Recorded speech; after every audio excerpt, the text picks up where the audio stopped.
Hi, this is Deborah Nolan, and I'd like to welcome you to another video for the Crafts Meow. Today's card is featuring two stamps from the June 2013 release.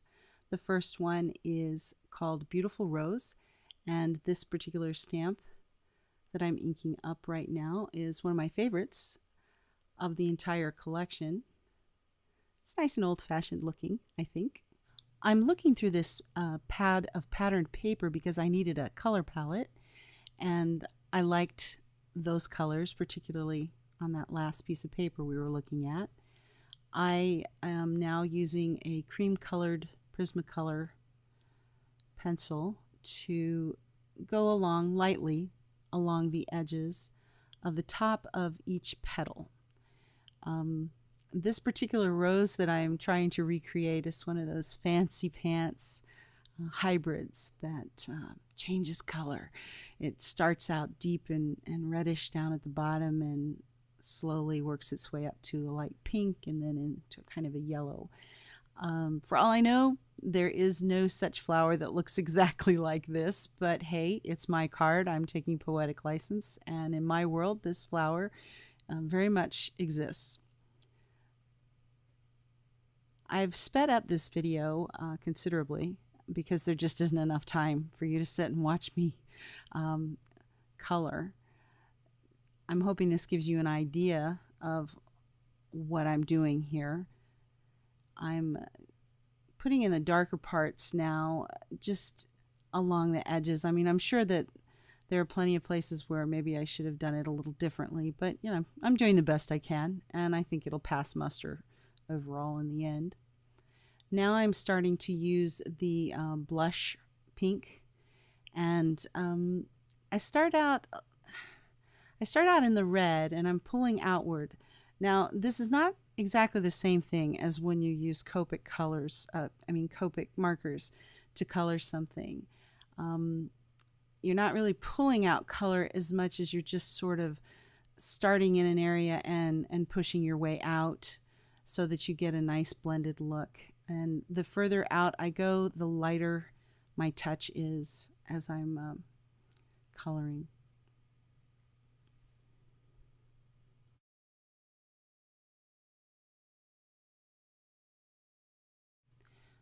Now I'm going back in with the cream color again, just kind of blending a little bit and trying to get those the pink and the yellow to merge as one, filling in a couple of blank spots here and there. I decided I would just color one leaf for you because the video was getting kind of long.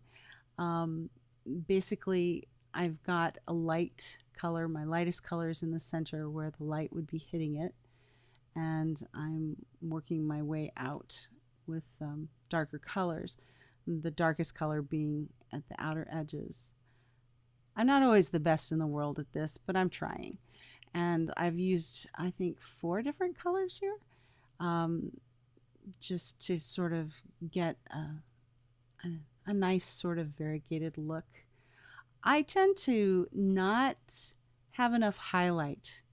I need to work on that. So, I think that Sherry Carroll is really good at that. I just envy her so much because she's so good at that. And I always go in there like I'm doing right now, and I'm coloring too much. So don't do that.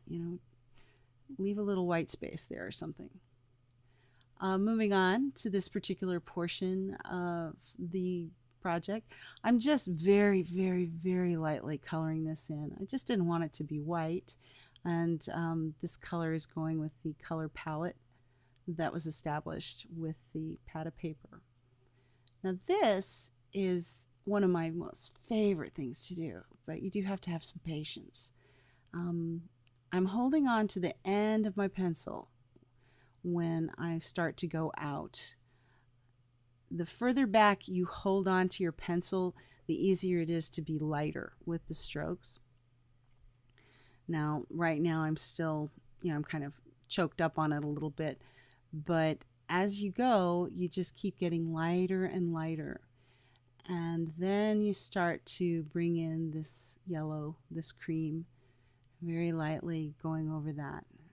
And you just keep going back and forth, basically, trying to blend it in, trying to go from that deep carmine red all the way out to that light cream color.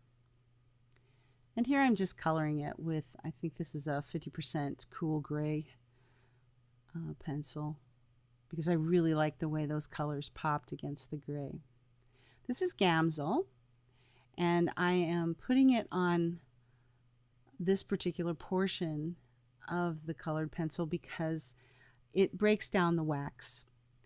And sometimes, when the wax is on top of black ink, it makes it look kind of gray, the ink, and you lose that crispness.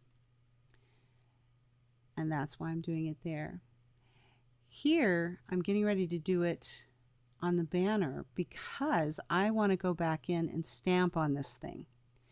And I can't do it if the wax is still intact the way it is right now. So I'm using the Gamsol to break down the wax and make this a smooth finish that will allow me to stamp on it. And I'm using a little paper stub thing. I can't remember the name of these things. And I have mine kind of color coded so that I don't contaminate. This one's the pinky red one. I'm getting ready to pull in the yellow one because that's what the center is supposed to be. It's supposed to be this kind of cream color, and I don't want to contaminate it with the other paper stub. Man, I wish I could remember the name of those things.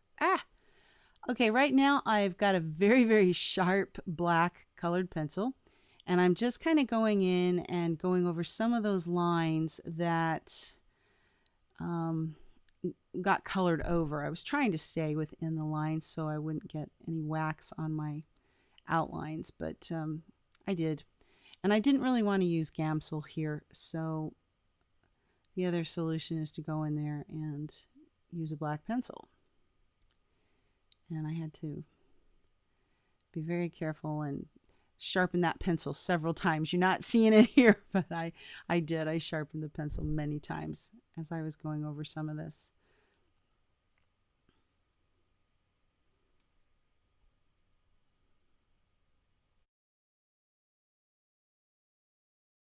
Okay, now we're ready for the sentiment, and that is coming from the Sweet Memories stamp set. Really like this stamp set because of the font. I really think that's pretty. And oh, here's a bonus. This particular stamp fits beautifully into the Labels 8 by Spellbinders. I decided I needed a piece of this paper for my card, and I'm kind of fiddling around with it here, trying to decide what I like best and what looks best, and this is what I ended up doing. At about this time, my camera stopped, and I didn't know why, and I was really mad at it because I just changed the battery. Turns out my card was full, so you miss out on seeing me glue that thing down with some foam adhesive.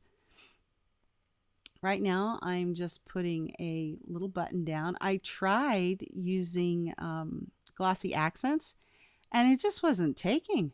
So I said to heck with it and used a little mini glue dot. And that's what I'm getting ready to do here. I like glue dots. They're simple and fast and easy. I rounded my corners with the 1/4 inch rounder and then decided it wasn't, it didn't look right. It needed to be a bigger curve to go with the Labels 8 die there. These are Recollection gems. I kind of like them because they're this sort of smoky, they're not clear. They're just this smoky gray kind of gem. One thing I don't like about them is the little bitty tiny ones don't want to come off the plastic without leaving their sticky behind. That's a bit of a drag. So you don't see it here, but I had to go in with a little bit of glossy accents and dip these guys in it so I could get them to stick. I thought about it and decided at the last minute that I needed some ribbon or something here. I don't know where this ribbon comes from. I've had it forever and never use it. This is Beacon's fabric tack. It's terrific for ribbons and fibers on cards. I'm just shoving it in under there because there's a foam adhesive, dimensional adhesive there, so it fits in real easily. But I like that green. I think it's nice because it goes well with the leaves. And it finishes it off. It was looking a little dull to me. And I'm sorry I went out of the frame here. I'm just snipping off the ends. And there it is. I hope you enjoyed this. Come back and see us next month. Have a good day. Bye-bye.